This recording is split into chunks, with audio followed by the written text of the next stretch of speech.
ಯಾವತ್ತು ಕಲೆಗಳ ಪದವಿಗಳಿಗೆ job orientation ಸಿಗುತ್ತೋ ಆವತ್ತೇ ಈ ಪಠ್ಯಗಳು ಈ ಬೋಧಕರು ಎಲ್ಲ ಉದ್ಧಾರ ಆಗೋದು. ನಾವು ಧ್ಯಾನ ಮಂಟಪ ಅನ್ನೋ ಒಂದು ಪರಿಕಲ್ಪನೆ ಮಾಡಿದ್ದೀವಿ.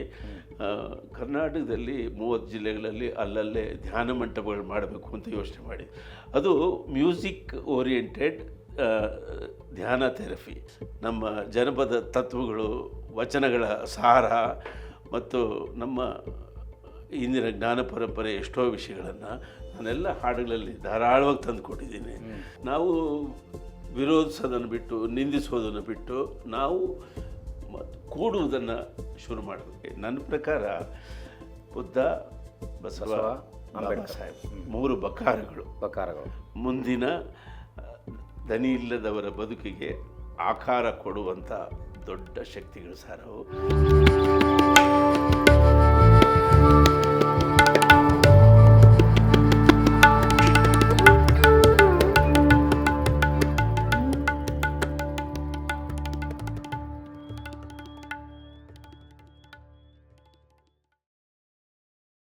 ಹೀಗೆ ಯಾರೋ ಒಬ್ಬ ನಿಮ್ಮ ಕೈಯಲ್ಲಿ ಬೆಳೆದ ವ್ಯಕ್ತಿ ನಿಮ್ಮ ಬಗ್ಗೆ ಭಾಳ ಹಗುರವಾಗಿ ಚೆನ್ನಾಗಿ ದುಡಿಸ್ಕೊಳ್ಳಿಲ್ಲ, ದುಡ್ಡು ಕೊಡಲ್ಲ, ಅದೆಲ್ಲ ಮಾತಾಡಿದರು.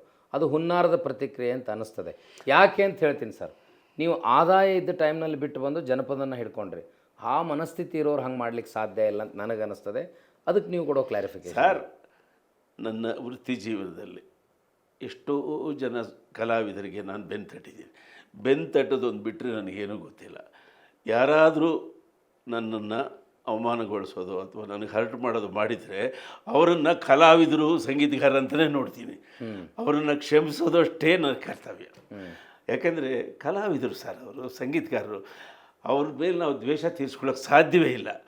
ನಿಜವಾದ ಕಲಾವಿದರು ಹಂಗೆ ಮಾತಾಡಬಾರ್ದಲ್ಲ. ಕಲಾವಿದರು ನಿಜವಾದವರು ಸುಳ್ಳವರು ಅಲ್ಲ ನಾನಂತೀನಿ. ಮತ್ತು ಅವ್ನು ಖರೆ ಕಲಾವಿದ ಆದರೆ, ಸೂಕ್ಷ್ಮಗ್ರಾಹಿಯಾಗಿದ್ದರೆ ಗುರುವಿಗೆ ಕಲಾವಿದರು ಅದ್ರ ಆಚೆಗೆ ಸರ್ ಈಗ ಕ್ಷಮೆಗೆ ಅರ್ಹರು. ಇದೆಲ್ಲ ಸವಾಲುಗಳು ಇರ್ತದಲ್ಲ ಬದುಕಿನಲ್ಲಿ. ಈ ಹೊಸ ಐಡಿಯಾಲಜಿ ಬಂದಾಗ ಈ ಜನಪದ ಪರಂಪರೆಯನ್ನು ಹೊಸ ಮಕ್ಕಳು ರುಚಿ ಅನ್ನಿಸ್ಲಿಕ್ಕೆ ಏನು ಮಾಡಬೇಕು? ಅದನ್ನು ಸಿನಿಮಾಕ್ಕೆ ಇಂಟ್ರೊಡ್ಯೂಸ್ ಮಾಡಿದರೆ ಹೆಂಗಿರ್ತದೆ ಸರ್? ಅದು ಏನೋ ಗೊತ್ತಿಲ್ಲ. ಮೊದಲು ಪಟ್ಟಿಗಳು ಸಿದ್ಧವಾಗಬೇಕು, ಅದಕ್ಕೆ 18 ವರ್ಷ ಹಿಡಿಸ್ತು. ಈ ಪಟ್ಟಿಗಳನ್ನು ಬೋಧಿಸೋರನ್ನ ತಯಾರು ಮಾಡಬೇಕು, ಅದಕ್ಕೆ ಕೈಗೆ ಸಿಗ್ತಿಲ್ಲ. ಒಬ್ಬರು ಬೋಧಕರನ್ನ ತಯಾರು ಮಾಡಬೇಕು. ಬೋಧಕರು ತಯಾರಾದ ಮೇಲೆ ಅದನ್ನು ಕಲಿಯೋರು ಬರಬೇಕು. ಕಲಿಯೋರು ಈ ಕಡೆ ಬರ್ತಿಲ್ಲ. ಯಾವತ್ತು ಕಲೆಗಳ ಪದವಿಗಳಿಗೆ ಜಾಬ್ ಓರಿಯೆಂಟೇಷನ್ ಸಿಗುತ್ತೋ ಆವತ್ತೇ ಈ ಪಠ್ಯಗಳು, ಈ ಬೋಧಕರು ಎಲ್ಲ ಉದ್ಧಾರ ಆಗೋದು. ಸರ್, ನಮ್ಮಲ್ಲಿ ಎಲ್ಲ ಕಲೆಗಳು ಕಲಿತವ್ರಿಗೆ ಎಲ್ಲೂ ಕೆಲಸ ಸಿಗ್ತಾಯಿಲ್ಲ ಸರ್. ಸರ್ಕಾರಗಳನ್ನು ತೀವ್ರವಾಗಿ ಯೋಚನೆ ಮಾಡಬೇಕು. BEd ಮಾಡಿದವರು ಎಷ್ಟೋ ಸಾವಿರಾರು ಜನ ಇದ್ದಾರೆ.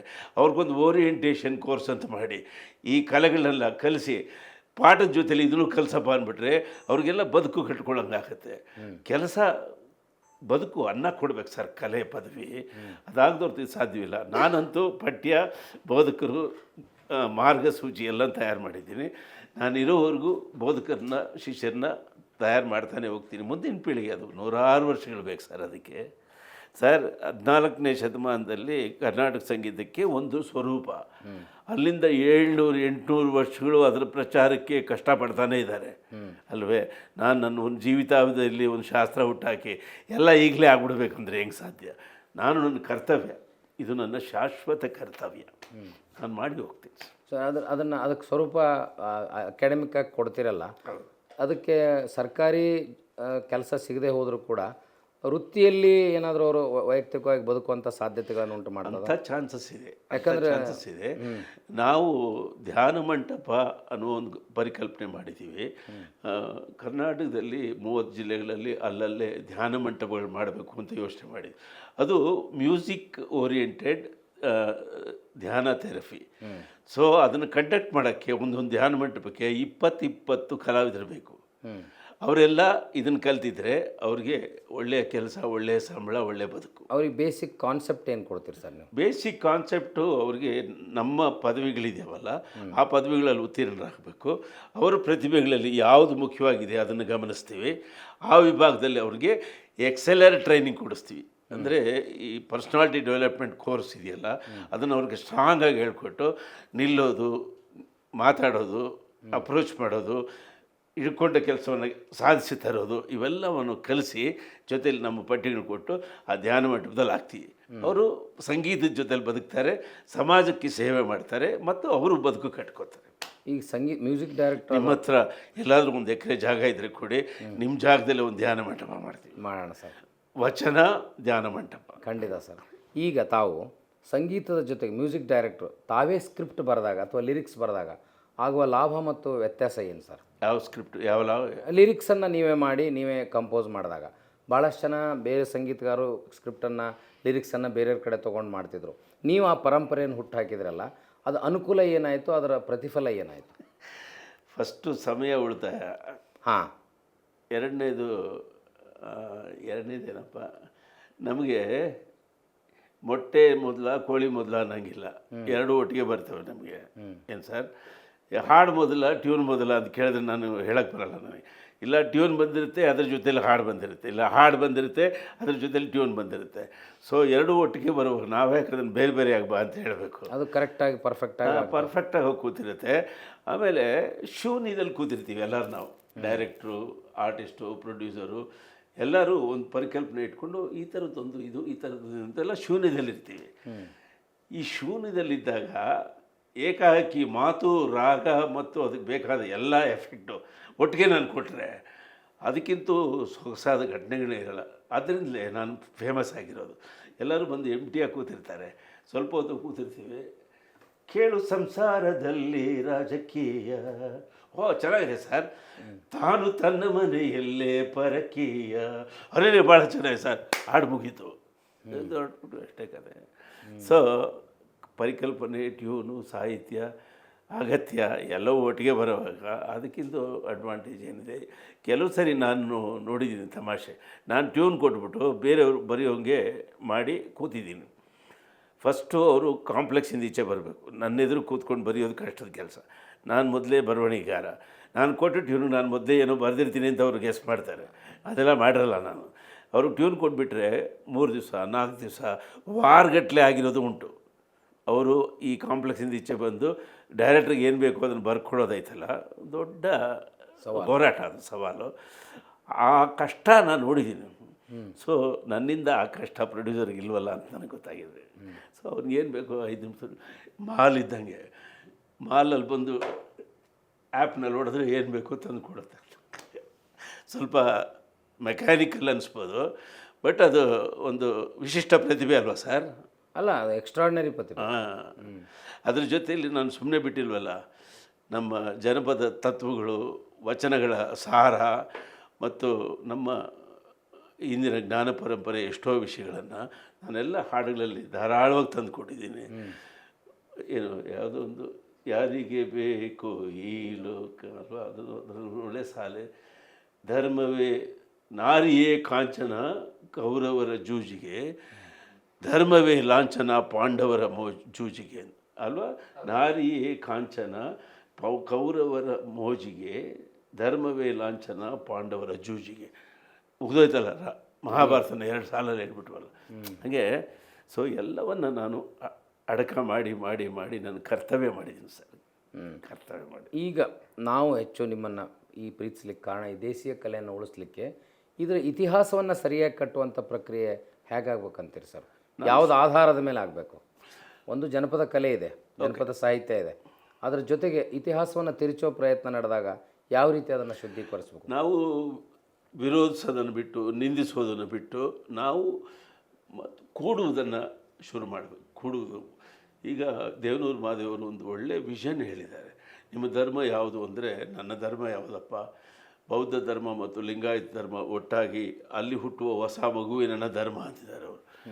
ಇದು ದೊಡ್ಡ ವಿಷನ್, ಆದರೆ ಕಷ್ಟ ಸಾಧ್ಯ, ತುಂಬ ಕಷ್ಟ. ಅದೇ ಒಂದು ತಾತ್ವಿಕ ಚಿಂತನೆಯಲ್ಲಿದೆ, ಇದೇ ಒಂದು ತಾತ್ವಿಕ ಚಿಂತನೆ. ಇವೆರಡೂ ಅಂತರಂಗದಲ್ಲಿ ಅಹಿಂಸೆಯನ್ನು ಬೋಧಿಸ್ತವೆ. ಹಾಗಾಗಿ ಇವೆರಡೂ ಒಂದಾಗಬೇಕು. ಒಂದಾಗೋದು ಪ್ರಕ್ರಿಯೆ ಸಾಮಾನ್ಯವೇ. ಒಂದಾಗದಿದ್ರೂ ಪರವಾಗಿಲ್ಲ, ಒಂದು ರೂಫ್ ಹತ್ರ ಬರ್ಬೋದಲ್ಲ, ಒಂದು ರೂಫ್ 2 ಹಳಿಗಳಾಗ್ಬೋದಲ್ವ. ಇದೊಂದು ಹಳಿ ಅದೊಂದು ಹಳಿ, ಅದ್ರ ಮೇಲೆ ಇನ್ನೊಂದು ಹೊಸದೊಂದು ಬೋಗಿ ಬರ್ಬೋದಲ್ವ. ಇವೆರಡಾದರೆ ಏನಾಗುತ್ತೆ, ನಮ್ಮ ಮಂಟೇಸ್ವಾಮಿ ಪರಂಪರೆ, ಮಲೆಮಹದೇಶ್ವರ ಪರಂಪರೆ, ರಾಚಯ್ಯನ ಪರಂಪರೆ ಮತ್ತು ಚಿಗ್ಗಾಜೂರಿನ ಅದರ ಪರಂಪರೆ ಮತ್ತು ಬಿರ್ಸಾ ಮುಂಡಾ ಪರಂಪರೆ, ಜನಪದಗಳ ಪರಂಪರೆ, ಆದಿವಾಸಿಗಳ ಪರಂಪರೆ ಇವರೆಲ್ಲ ಆಲೋಚನೆ ಮಾಡೋಕ್ಕಾಗತ್ತೆ. ಇವರೆಲ್ಲರೂ ವಾಯ್ಸ್ಲೆಸ್ಸು ಮತ್ತು ಸ್ವಲ್ಪ ಅಸಹಾಯಕತೆಯಿಂದ ಇರುವಂಥ ಸಮುದಾಯಗಳು. ಅಲ್ಲಿರಬೇಕಾ ಇಲ್ಲಿರಬೇಕಾ ಅನ್ನೋದು ಗೊತ್ತಿಲ್ಲ. ಈ ಎರಡು ಲಿಂಗಾಯತ ಧರ್ಮ ಮತ್ತು ಬೌದ್ಧ ಧರ್ಮ ಒಂದು ಕಡೆ ಸೇರಿದ್ರೆ, ಸುಮ್ಮನೆ ಒಂದು ರೂಫಿನಡಿ ಹಿಂಗೆ ಸೇರಿದ್ರೆ ಇವರೆಲ್ಲರೂ ಬರೋಂಗಾದರೆ ಎಲ್ಲ ದಮನಿತ ದನಿಗಳು ಒಂದು ಕಡೆ ಸುಮ್ಮನೆ ನೋಡ್ಕೊಳ್ಳಿ, ಒಬ್ಬರು ಮುಖ ನೋಡ್ಕೊಳ್ಳಿ, ಕೂತಿರಲಿ, ಹಾಡಿರಲಿ, ಹೋಗಲಿ, ಸಾಕು. ಅವರವರ ತತ್ವ ಅವ್ರಿಗೆ ಇರಲಿ, ಯಾರನ್ನು ತಿದ್ದೋದು ಬೇಡ. ಇವರೆಲ್ಲ ಒಂದು ಕಡೆ ಬಂದರೆ ನಿಮಗೆ 10 ಮಹಾಕಾವ್ಯಗಳಿಗಾಗುವಷ್ಟು ಮೆಟೀರಿಯಲ್ ಸಿಗುತ್ತೆ.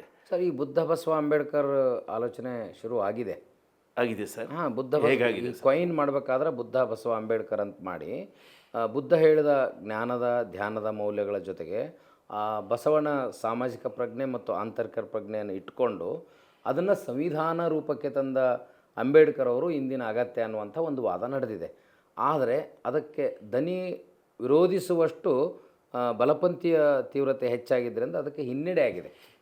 ನಿಮ್ಮ ಕನಸು ನನಸಾಗೋದಿಲ್ಲ ಅಂತಲ್ಲ, ಹಿನ್ನಡೆ ಆಗಿದೆ. ಆದರೆ ಅದಕ್ಕೆ ನೀವೊಂದು ಸೃಜನಶೀಲ ರೂಪವನ್ನು ಕೊಟ್ಟಾಗ ಅದು ಇನ್ನೂ ಹೆಚ್ಚು ಹತ್ತಿರವಾಗ್ತದೆ. ಮಾಡ್ಬೋದು. ನಿಮ್ಮ ವಚನ ಟಿ ವಿ ಇದೆ, ನಿಮ್ಮ ಕೈಯಲ್ಲಿ ಎಷ್ಟು ದೊಡ್ಡ ಶಕ್ತಿಯುತವಾದ ಆಯುಧ ಇದೆ.